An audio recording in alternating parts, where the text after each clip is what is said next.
Bonjour à vous et bienvenue sur cet épisode du podcast de la puissance mentale.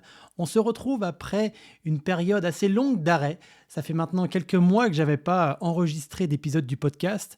Peut-être que vous en êtes rendu compte ou pas, mais quoi qu'il en soit, il était important pour moi finalement de faire ce point pour prendre de la hauteur, savoir dans quelle direction j'avais envie de continuer ce podcast pour toujours vous donner de plus en plus de valeur.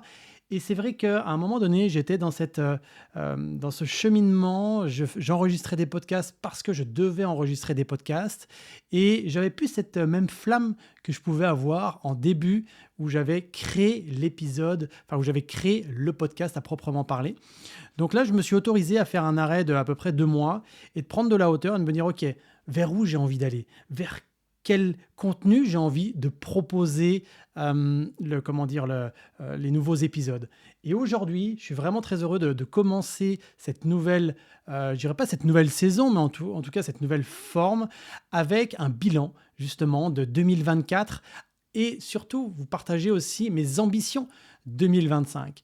Pourquoi je fais ça? Bah, très simplement parce que j'aime aussi écouter les bilans des autres personnes qui font sur différents types de podcasts, parce que ça m'inspire, ça me donne des idées, ça me permet aussi de faire un parallèle à moi, ce que je peux vivre personnellement. Et je me suis dit qu'effectivement, chaque année, je le fais. Et là, cette année, bah, j'avais aussi envie de continuer l'exercice. Aussi pour moi, parce que j'aime réécouter mes bilans des années précédentes et de voir un petit peu où est-ce que j'en étais à ce moment-là et savoir un petit peu dans quel état d'esprit j'étais, ce qui m'attendait, de quelle façon j'allais entrevoir les choses sur la nouvelle année qui allait arriver, etc. Donc, on ne va pas couper à cette coutume. Donc, je vais faire mon bilan 2024 avec différentes parties, hein. Je vais dire les choses qui m'ont plu, les choses qui m'ont moins plu, ce que je refuse justement aussi sur cette nouvelle année qui arrive, avec mes projets aussi sur l'année 2025. Bref, je vais avancer en toute transparence. Et pour tout vous dire, j'ai fait quelques petits points là sur ma checking list pour rien oublier, mais je vais surtout aller dans le flow. Donc là, ce qui va être intéressant pour vous, ça va être de faire un pont par rapport à ce que je vais pouvoir dire. Et quand je dis faire un pont, c'est faire des liens par rapport à votre quotidien, peut-être même par rapport à 2024 que vous avez vécu et aussi par rapport à 2025 que vous allez vivre. Et toute l'idée de cet épisode, c'est vraiment de prendre de la hauteur pour me donner un cap, une direction que je vais faire du mieux possible pour le maintenir. Pas de pression, il n'y a pas d'idée à se mettre des objectifs où on va être sous pression parce qu'on doit absolument tenir les objectifs. Un peu comme je vous disais en début d'épisode, si je me suis arrêté pendant deux mois avec les épisodes du podcast, c'est parce que j'avais besoin de ça. Est-ce que je l'avais prévu? Non, pas forcément, parce que je m'étais dit que j'allais faire des épisodes sans m'arrêter chaque semaine. Mais à un moment donné, ça sert à rien d'avancer comme un âne courrait après une carotte. Il est important de prendre de la hauteur et de se demander si ce que l'on fait est toujours aligné par rapport à qui l'on est. J'ai commencé par ce bilan 2024 et les choses que j'ai appréciées réellement, je vais vous les donner et qui m'ont permis de faire de vivre un réel changement en 2024. La première chose, c'est ma capacité à rebondir face aux difficultés et face aux challenges que j'avais à relever. Et je vais vous donner des exemples précis. La première chose, c'est que le challenge, notamment, c'était le lancement du livre Puissance mentale, qui a été lancé en janvier 2024, mi-janvier, début 2024. Et pour moi, c'était quelque chose de nouveau, puisque je ne l'avais jamais fait. C'était mon premier livre. Pour mémoire, j'avais mis plus de 4 ans à écrire ce livre, avec des moments d'arrêt, etc. Et puis des moments où je m'étais mis à écrire beaucoup. Mais en tout cas, c'était vraiment une nouveauté. Je ne savais pas dans quelle direction j'allais aller. Moi, j'ai écrit ce livre comme si c'était un héritage. Et là, là où j'ai été réellement heureux par rapport à ce livre, c'est qu'il s'est vendu très bien. Les centaines et les centaines de personnes qui ont pu acquérir ce livre m'ont donné des retours qui étaient vraiment extrêmement valorisants. Il suffit d'aller voir sur Amazon les feedbacks et ça a permis, il y a même des personnes, ça a réellement changé leur propre vie. C'est fou comme un simple livre peut, si on met en place ce qui est écrit dedans, changer sa vie. Comme je vous l'ai dit, pour moi, ce livre, je l'ai déjà écrit pour moi, mes enfants, en me disant, si un jour j'ai à disparaître de façon prématurée, au moins, ils auront tout ce qu'il faut pour apprendre à se faire confiance et à dépasser leurs propres limites grâce à leur puissance mentale. Et toute la méthode est dans ce livre. D'ailleurs, si vous n'avez pas encore ce livre, n'hésitez pas à vous le procurer. Vous pouvez vous le procurer sur Amazon, la Fnac, le commander en librairie. Bref, il est vraiment accessible et vous aurez toute la méthodologie pour avancer en direction de vos rêves. Donc le lancement de ce livre-là a été vraiment un franc succès et j'ai été vraiment très heureux par rapport à ça.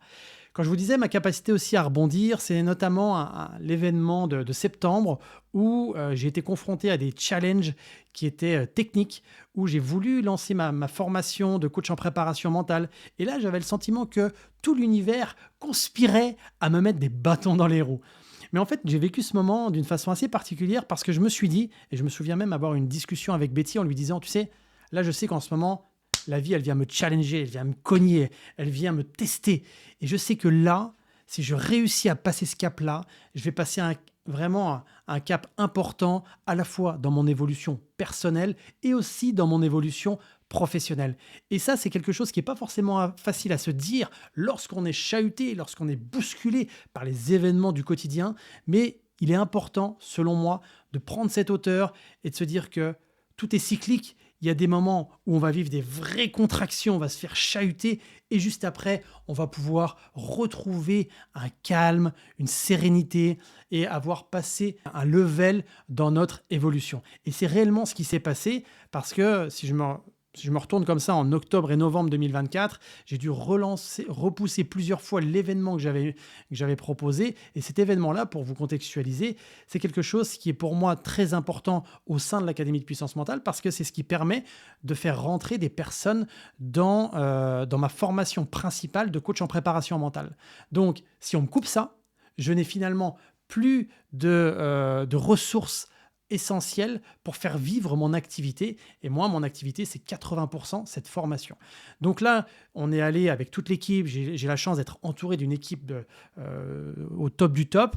Donc, on s'est concerté. Moi, j'ai réussi à garder le cap, garder ma sérénité, garder aussi ma vision. Et on est allé de l'avant. Et au final, c'est ça qui est dingue. Et c'est ce que j'ai vraiment envie de vous partager là. C'est que la promotion, on a fait carton plein. C'est-à-dire que là, on a une cohorte qui est complète et avec des gens qui sont prêts à passer à l'action. Il y a une effervescence, une émulation dans ce groupe qui est dingue. Il y en a qui prennent le lead. Il y a un petit groupe qui prend le lead et qui permet de créer une dynamique incroyable dans ce groupe. Chacune des personnes qui ont été recrutées, parce que oui, moi, pour la petite histoire, je recrute les personnes dans ma formation, c'est-à-dire qu'il y a un entretien, il y a une candidature, tout simplement parce que j'ai envie de m'assurer que la personne, lorsqu'elle vient dans ma formation, elle soit au bon endroit. Que je vais être la bonne personne aussi pour lui enseigner toute la méthodologie puissance mentale et avec ses clés de préparation mentale. Et que il va y avoir un bon feeling d'un côté comme de l'autre. Donc, c'est un réel recrutement, mais on pourrait dire même un recrutement qui va dans les deux sens. Moi, je recrute la personne et la personne aussi me recrute. Et là, en réalité, ce qui se passe, c'est que la dynamique est dingue et ils ont commencé fin novembre et déjà là, il y a des belles transformations qui ont lieu. Il y a des connexions très puissantes parce que selon moi, tu as beau mettre les meilleurs outils du monde, si tu n'as pas une personne qui prend le lead, en l'occurrence moi, et qui donne une dynamique avec un groupe qui crée aussi de la dynamique, eh bien, c'est compliqué. Sinon, il n'y a qu'à faire une formation en solo sur Internet et ça n'a pas du tout la même saveur. Donc là, je suis vraiment très heureux de cette nouvelle cohorte. Et comme quoi, quand on vit des challenges, si vous aujourd'hui vous vivez des challenges, la vie est certainement en train de vous tester, de vous évaluer sur certains points et autorisez-vous à prendre de la hauteur et dire ok, ça c'est un moment qui va me permettre justement de passer un cap. Aujourd'hui, peut-être que je ne sais pas quel cap je vais passer, mais c'est une certitude parce que la vie est faite comme ça en réalité. Ensuite, la chose que j'ai vraiment bien aimée sur et que j'ai appréciée et qui m'a permis d'apprendre beaucoup sur moi, c'est que j'avais décidé en 2024 de mettre mon focus sur ma santé et mon bien-être. Oui, je suis une personne qui a toujours fait du sport, qui a toujours fait attention à son alimentation, quand je dis à faire attention à son alimentation, moi je suis quelqu'un de gourmand à la base, mais j'ai jamais fait d'excès en tout genre, je bois pas d'alcool, il m'arrive de bien manger, mais en tout cas, je suis pas le genre de gars qui va faire des festins pendant plusieurs jours. C'est pas du tout mon truc. Mais en tout cas, je me suis rendu compte que les années passant, j'avais tendance à prendre un petit kilo par-ci, 500 grammes par-ci, 500 grammes par-là. Et moi, mon poids de forme était autour de 73-74 kilos et j'arrivais autour de 78-79 kilos. Et là, je me suis dit, attention Geoffrey, voilà, là j'ai 44 ans, mais si on prend 500 grammes par an ou 1 kilo par an, dans 10 ans, hein, il n'y a pas besoin d'être mathématicien, mais on a pris 10 kilos. Et ils sont plus faciles à prendre qu'à perdre. Donc j'ai vraiment décidé de mettre mon focus dessus et moi, je crois tellement dans la puissance du coaching et de l'accompagnement, eh bien, j'ai décidé de me faire accompagner à la fois sur la partie sportive pour avoir des programmes spécifiques et aussi sur la partie nutrition. Et là, ça fait maintenant, à l'heure où j'enregistre cet épisode, ça fait près de 2 mois que j'ai commencé ce programme. J'ai déjà perdu euh, 3 kilos. Alors, ce qui n'est pas énorme pour certains, mais moi, je trouve ça vraiment bien, surtout que je retrouve surtout une énergie, un dynamisme qui me convient. Je me rends compte qu'en fait, en ayant pris ce poids, qui n'est pas non plus incroyable, hein, d'avoir pris 4-5 kilos en l'espace de 10 ans, mais en tout cas, ça me baissait mon énergie. Et puis, j'étais rentré aussi dans une routine en me disant, oui, mais c'est pas grave, c'est normal, Geoffrey, c'est l'âge. À partir de 40 ans, les hommes ont une petite bouée, c'est normal, c'est normal. C'est fou comme on peut savoir que les schémas mentaux existent, que le dialogue intérieur existe, etc. Mais j'étais enfermé dans une sorte de spirale comme ça, où je m'auto-convainquais. Je ne sais pas si ça se dit, mais en tout cas, j'étais en train de m'auto-convaincre que c'était normal. Et en réalité, non. Ce qui est normal, c'est de prendre soin de sa santé, de son corps, de son énergie. Est-ce que c'est simple? Oui, c'est simple. C'est-à-dire que c'est pas complexe. D'ailleurs, les principes que ma coach me donne, c'est des principes que je connaissais pour 80% d'entre eux. Mais pourquoi je ne les mettais pas en place? Tout simplement parce qu'un coaching, ça a cette faculté de vous aider à passer à l'action. Même moi qui forme des coachs en préparation mentale, eh bien, la preuve que j'ai besoin aussi de me faire accompagner parce que de me donner une ligne directrice, de faire des bilans, d'avoir des prises de hauteur. Et des fois, il y a des choses que je ne vois pas, que je sais, mais que je ne vois pas, que je mets en pratique et qui me permet de recalibrer. Et ça a vraiment amélioré mon bien-être. Et quand je vous parle du bien-être aussi, c'est que j'avais mis dans ma routine en 2024 d'aller au moins une fois par semaine. Et ça pour moi, j'ai le sentiment de m'honorer, j'ai le sentiment de prendre soin de moi. C'est qu'une fois par semaine, je vais au spa. Donc, sauna, hammam, bain bouillonnant, etc. C'est quelque chose qui me permet de me recentrer, de prendre soin de moi, de me faire du bien à la fois au corps et aussi à l'esprit. Et ça, il y a un vrai avant-après. Et avant même de mettre cette routine en place, pour moi, c'était quelque chose d'inaccessible parce que c'était trop cher. Mais en fait, ça coûte une quarantaine d'euros par mois. Et je ne fume pas, je ne bois pas d'alcool. Donc je me dis, c'est fou comme des fois, on peut mettre son focus sur des choses qui nous coûtent de l'argent et qui ne sont pas bons pour notre santé. Et que parfois, de mettre son argent sur quelque chose qui peut être bon pour nous à court, moyen et long terme, eh bien, on ne le fait pas. Donc, c'est vraiment quelque chose que j'ai décidé de faire. Et pour aussi mettre en avant ma santé et mon bien-être, je me suis octroyé tous les jours un moment de méditation et tous les jours, je vais faire de la marche en nature, notamment près de l'océan qui est près de chez moi. Mais cette marche, finalement, je le faisais aussi les années précédentes parce que quand j'étais en région parisienne, j'avais des forêts près de chez moi et j'y allais aussi parce que ça me permet de faire un réel reset mental qui me permet de retrouver mon alignement. Et pour moi, c'est même, j'ai envie de dire, vital de mettre en pratique ces habitudes. Donc, prise en main de ma santé via du coaching physique et nutritionnel. 2, le spa. 3, les marches et les connexions en nature. Et juste ces petites choses-là m'ont permis de changer réellement de cap sur 2024. Et évidemment, je continue sur 2025. Ensuite, sur 2024, ce que j'ai vraiment apprécié aussi, et je vous dirai aussi ce que j'ai pas aimé du tout, ce qui m'a challengé, ce qui m'a gonflé pendant cette année 2024, parce qu'il y a eu évidemment un certain nombre de choses. Mais là, ce que j'ai apprécié, c'est aussi mon positionnement. J'ai su dire non, dire stop à des collaborations qui n'étaient plus bonnes pour moi, celles qui me drainaient plus de l'énergie plutôt que de m'en procurer. Et ça, sur le papier, ça paraît facile. Mais concrètement, quand vous êtes confronté dans votre quotidien à des situations où il y a une partie de vous qui vous dit « Mais non, tu vas pas dire non. Il faut que tu dises oui, il faut que tu acceptes. C'est une opportunité. Et puis qu'est-ce qu'ils vont dire les gens si tu refuses ?» Il y a tout ce mental-là qui prend cette place alors qu'on ne lui a rien demandé. Mais au final, il risque de prendre cette place. Mais ce que je ressens au fond de moi est à l'inverse de ce que me dit mon mental. Et donc là, il y a une vraie déconnexion. Et de se positionner, d'oser dire non quand on a envie de dire non, c'est fondamental parce que c'est se respecter. Et c'est vrai que sur le papier, c'est facile, mais sur le terrain, ça peut être un peu plus challengeant. Donc là, moi, j'ai osé dire non, notamment dans la réorganisation de mon entreprise. On m'a donné des conseils, il y a des choses qu'on m'a amené comme idée, des gens qui étaient convaincus, qui étaient même convaincants, et je sentais que c'était pas bon pour moi, donc je me suis autorisé à dire non. Il y a aussi des relations qui ne me convenaient plus. J'ai décidé de les arrêter littéralement parce que ça me drainait de l'énergie. J'ai aussi, dans cette dynamique de positionnement, savoir dire non, mais aussi savoir dire oui aux choses qui nous animent, c'était que j'ai eu des discussions beaucoup plus transparentes et sincères avec des membres de mon équipe. Donc ça, c'est ce qui a créé finalement un lien plus important avec les gens de ma team.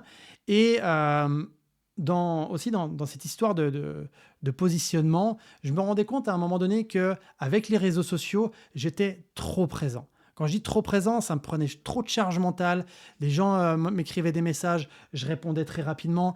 Mais je me rendais compte que je faisais ça, non pas parce que j'avais envie de le faire, mais parce qu'il y a quelque part en moi qui me disait « Mais il faut que tu sois abordable, il faut que tu sois sympa, Ça n'empêche pas. C'est pas parce qu'on ne répond pas immédiatement aux gens ou qu'on répond sous 48 heures et puis parfois qu'on ne répond pas parce que c'est pas bon pour nous, etc. C'est pas pour autant que c'est une mauvaise chose. Au contraire, moi, ça permet de me respecter et ça, c'est fondamental. Et en réalité, par rapport à ce positionnement, qui soit à la fois dans mes relations, à la fois sur les réseaux sociaux, c'est toujours une histoire d'énergie.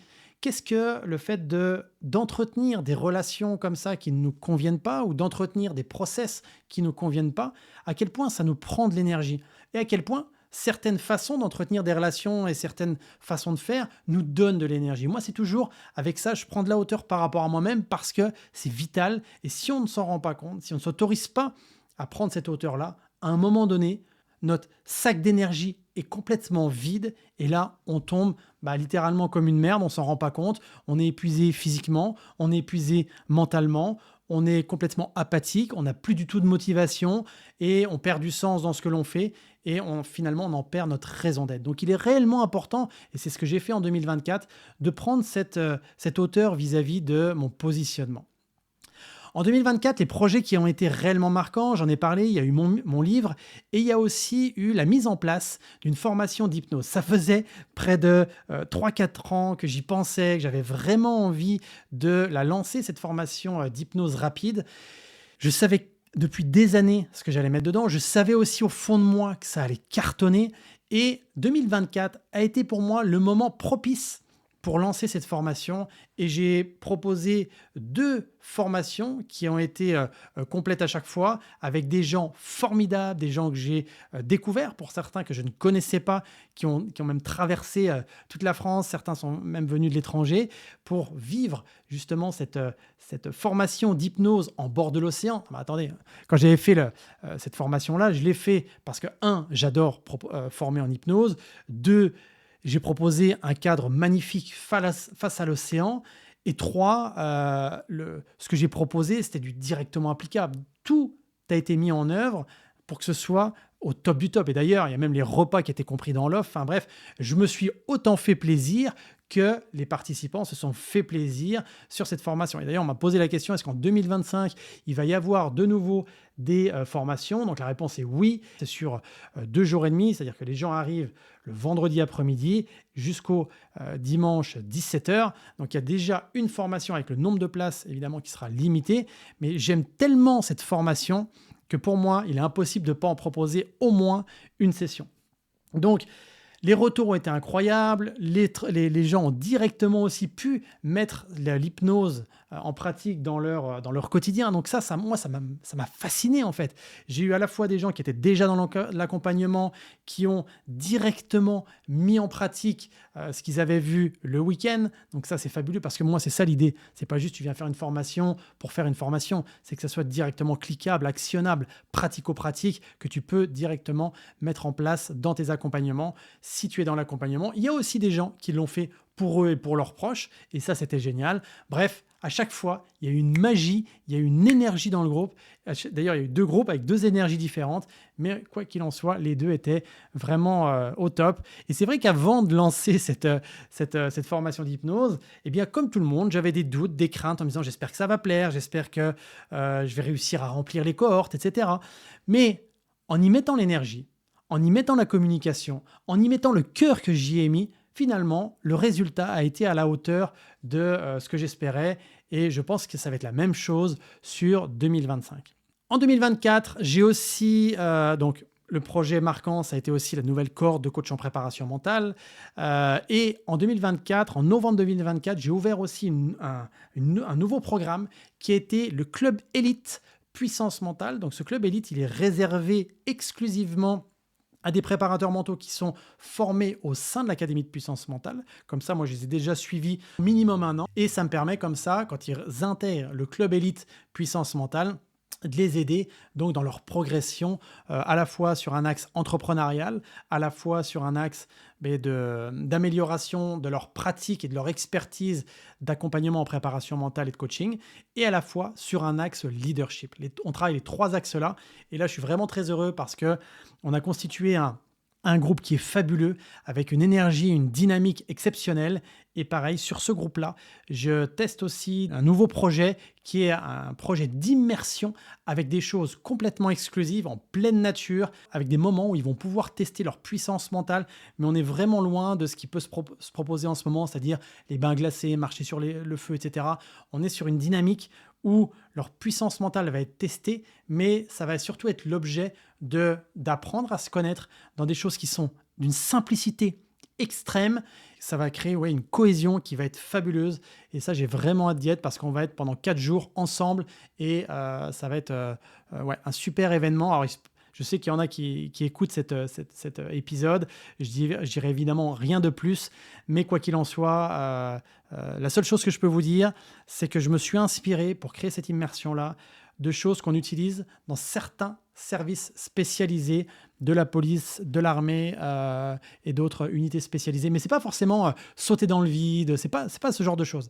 Mais c'est des choses qui permettent d'en apprendre plus sur soi-même et de se découvrir dans des contextes vraiment particuliers. C'est des choses très simples, mais mises bout à bout, ça amène une sorte de magie qui fait que effectivement, ça va probablement donner je pense qu'à l'issue de cette immersion, je ferai un épisode spécial sur ça. Mais en tout cas, j'ai hâte d'y être. La chose aussi que j'ai appréciée, et je terminerai sur ça pour ce que j'ai apprécié, je vous partagerai après ce que j'ai moins apprécié dans l'année 2024. Ce que j'ai apprécié, c'est vraiment que j'ai réussi à être encore plus fin, plus précis dans la définition de ma cible de personnes que j'ai envie d'accompagner à la fois en individuel, parce que je propose des accompagnements haut de gamme en individuel, que ce soit des athlètes de très haut niveau, des artistes, des grands dirigeants. J'en accompagne pas beaucoup sur une année, mais je suis extrêmement précis sur le type de personnes que je veux accompagner, parce que moi, mon idée, c'est de les faire passer des caps assez importants. Et aussi sur la définition des personnes que je souhaite accompagner et former mes différents programmes. Et ça, c'est très chouette parce que j'ai vraiment mis en avant l'axe préparation mentale qui est finalement mon cœur de métier. Et là, je communique beaucoup plus sur cet axe-là. Alors, il y a plein de choses que j'ai pas beaucoup appréciées, ou que j'ai même vraiment eu horreur cette année 2024. La première, c'est que parfois, j'ai eu tendance à tirer trop sur la corde. Même si je fais attention à ma santé, à mon bien-être et tout ça, il y a des moments où je me suis senti fatigué. Ça s'est répété au moins 3 ou 4 fois. Et ça, je vais faire en sorte sur 2025 que ça se répète moins souvent, ou que ça soit en tout cas moins important. Ça, c'est la première des choses. Et ce que j'ai moins apprécié aussi, c'est la lourdeur de certains processus, notamment avec les réseaux sociaux. Il y a des choses qui m'ont littéralement gonflé. Moi, les réseaux sociaux, il y a des choses qui ne me conviennent pas. Et sur 2025, justement, je vais faire en sorte que ça soit selon ma patte, selon ma touche, selon mes envies. Les mails bloqués, les publicités qui ne fonctionnaient pas à un moment donné, ça m'a littéralement épuisé. Heureusement, comme je l'ai dit en début d'épisode, on a réussi à passer un cap par rapport à ça. Mais ça, c'est des choses, moi, tout ce qui est informatique, tout ce qui est en à côté aussi de ma zone de génie, c'est-à-dire l'accompagnement et la formation, c'est des choses qui peuvent me prendre du jus. Donc je sais que c'est important de bien les dispatcher dans mon planning. Et aussi, la chose qui m'a pris du jus, c'est aussi tout ce qui est administratif. Donc, même si je délègue énormément à ma super assistante Agnès, qu'on kiffe parce qu'elle est vraiment exceptionnelle dans son travail, il y a des choses aussi que je fais moi et je vais voir pour 2025 pour aussi les déléguer parce que là, ça m'a vraiment pris du jus. Je me suis posé la question, qu'est-ce que j'ai perçu comme un échec en 2024 ? En réalité, il n'y a pas eu d'échec, parce que pour moi, un échec, c'est quelque chose où tu abandonnes, où tu rebrousses chemin, où tu as le sentiment d'avoir perdu ton temps, où tu n'as rien appris. Je touche du bois, je ne sais pas, mais c'est peut-être ma façon de penser les choses, mais je n'ai rien considéré comme un échec réellement. Maintenant, je vais vous partager mes ambitions pour 2025, vers quoi j'ai envie d'aller, vers quoi j'ai envie de me diriger. Et la première chose déjà qui m'est venue, c'est de mettre beaucoup plus de fluidité dans mon organisation, de simplifier mes processus pour atteindre les objectifs que je me suis fixés. Finalement, c'est moins tirer sur la corde tout en continuant à avancer. Parce que moi, je sais que j'ai cette faculté, cette capacité, cette compétence aussi à travailler fort. Et puis, quand on est dans l'entrepreneuriat, on a beau dire ce qu'on veut, il est important de fournir une masse de travail importante si on veut avoir des résultats. Il n'y a que les gens sur des réseaux sociaux qui veulent vendre du rêve, qui nous disent qu'on peut travailler 1 heure par jour ou 1 heure par semaine. Enfin, bref, tout ça, c'est du bullshit, c'est de la connerie, parce que concrètement, je ne connais aucun entrepreneur à succès qui aujourd'hui a le succès qu'il connaît en ayant juste travaillé 1 heure par semaine. Par la suite, une fois qu'il a généré toute son activité, qu'il a peut-être généré des millions, qu'il a une équipe qui travaille pour lui, peut-être qu'à ce moment-là, il peut effectivement moins travailler parce que la délégation est là. Mais au début, il n'y a pas de choix. Faut se remonter les manches. Et moi, quand je dis le début, c'est les 5-10 premières années. Et moi, concrètement, je suis encore dedans puisque j'ai quitté la police le 1er mars 2020. J'avais commencé en 2018 sur les réseaux. Mais là, je suis encore, pour moi, je considère être encore dans mes premières années, même si j'ai formé des centaines et des centaines de personnes. Donc, plus de fluidité et de simplification dans mes processus. Ensuite, je sais que 2025 va être pour moi un pivot stratégique qui va me servir de tremplin pour les 5 prochaines années. Je suis en train de mettre mon focus sur ma visibilité, mais pas n'importe comment, c'est ma visibilité comme j'ai envie d'être visible, ce qui m'anime, dire les choses que j'ai envie de dire, d'aborder les choses sous un angle qui me correspond personnellement et pas dire les choses parce qu'il fait bien de dire les choses comme ça. Ça, j'en ai rien à foutre. Moi, j'ai envie que les gens m'apprécient pour ce que je suis et surtout que les gens ne m'apprécient pas aussi pour ce que je suis. Comme ça, au moins, ça va être beaucoup plus simple pour moi de rester la personne que j'ai envie d'être, tout simplement. Quand je disais que cette année 2025 va être pour moi un pivot stratégique parce que j'ai des nouveaux challenges, notamment je vais proposer une nouvelle tournure sur le podcast Puissance Mentale avec des invités spéciaux, des invités qui vont venir dans cet univers Puissance Mentale avec un parcours, une vie qui a eu des choses vraiment extrêmement inspirantes. Donc j'ai vraiment envie de vous proposer ça. Je vais aussi proposer du contenu différenciant dans ce podcast Puissance Mentale avec un axe toujours préparation mentale évidemment. En 2025, on va avoir la chance d'avoir des locaux pour l'Académie de Puissance Mentale située à 100 mètres de l'océan. Donc ça, pour le coup, c'est quelque chose qui m'anime profondément parce que je vais avoir ce lieu où je pourrai enregistrer mes podcasts, où je vais pouvoir vraiment avoir une déconnexion complète parce que moi, je travaille principalement de mon domicile. Donc là, au moins, ça va être plus aisé pour moi de pouvoir avoir un endroit où on peut pleinement travailler. J'ai mis ce que je refuse en 2025. Et d'ailleurs, je m'arrête là, mais prenez un peu de recul. Vous, quels sont les challenges que vous avez envie de vous lancer en 2025 ? Qu'est-ce que vous avez envie de mettre en place en 2025 ?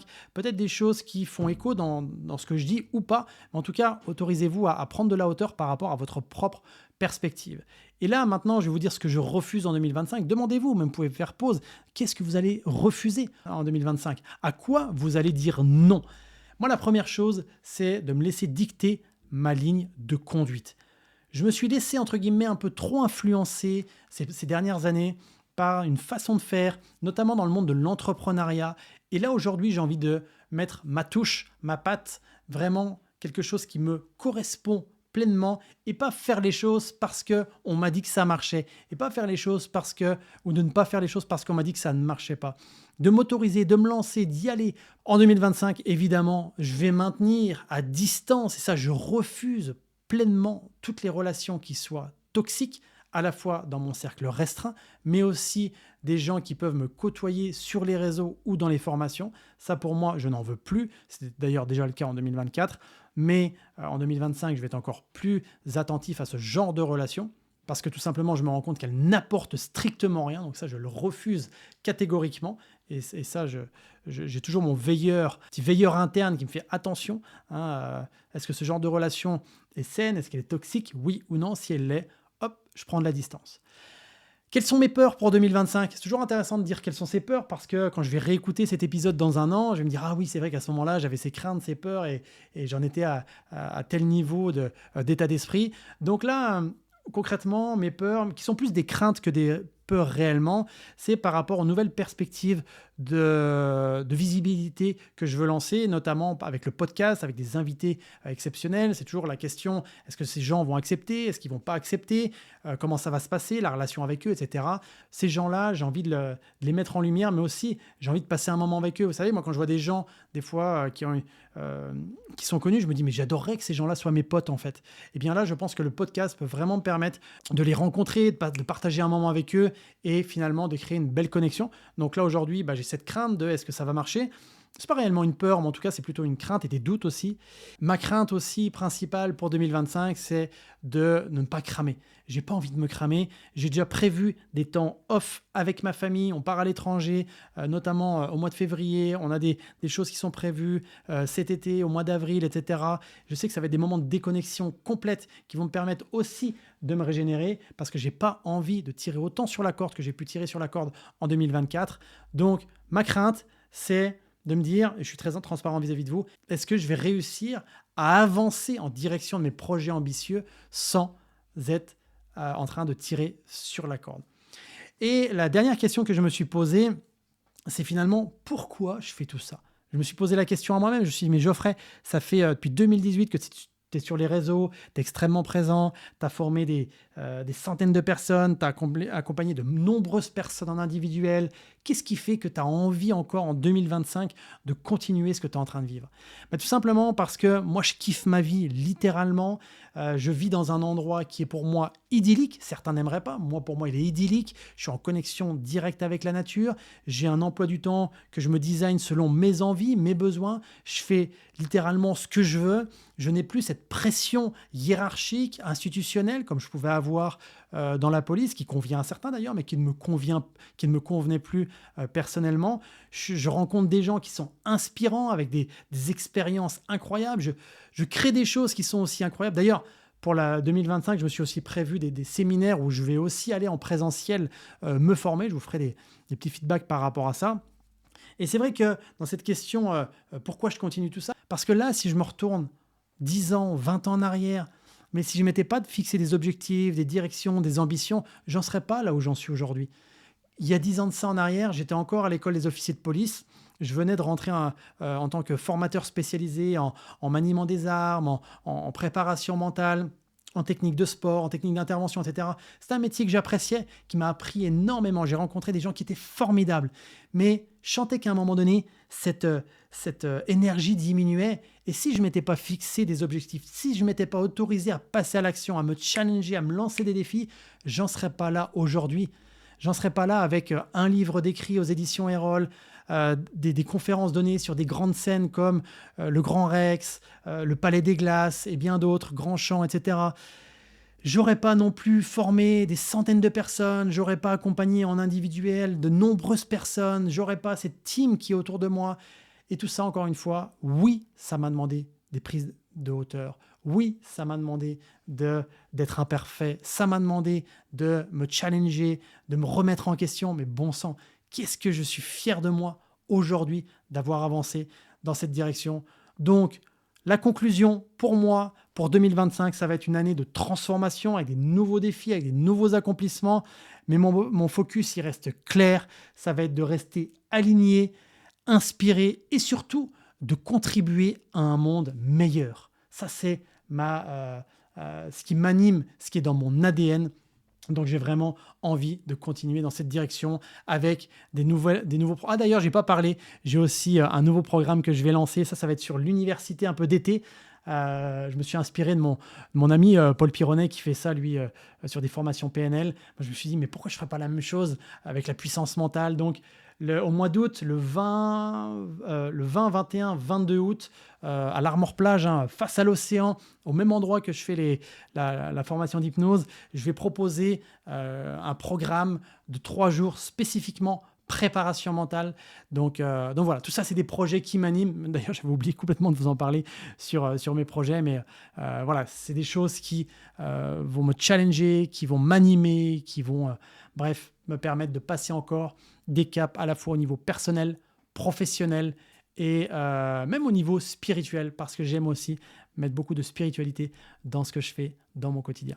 J'espère en tout cas que cet épisode vous a plu, j'espère qu'il vous a autorisé aussi à mettre de la hauteur, et n'hésitez pas à le partager si vous sentez qu'il peut inspirer des gens que vous côtoyez. N'hésitez pas aussi à me dire sur les réseaux ce que ça vous a inspiré, n'hésitez pas à me faire concrètement un feedback. Quoi qu'il en soit, prenez bien soin de vous. Si vous n'avez toujours pas le livre Puissance mentale aux éditions Erol, n'hésitez pas à vous le procurer dès maintenant sur Amazon, la Fnac ou n'importe quelle autre plateforme sur le web ou en librairie. Vous pouvez évidemment vous le procurer. N'hésitez pas aussi à me le dire que vous voulez le procurer ou à le partager sur les réseaux. Je repartagerai évidemment votre publication.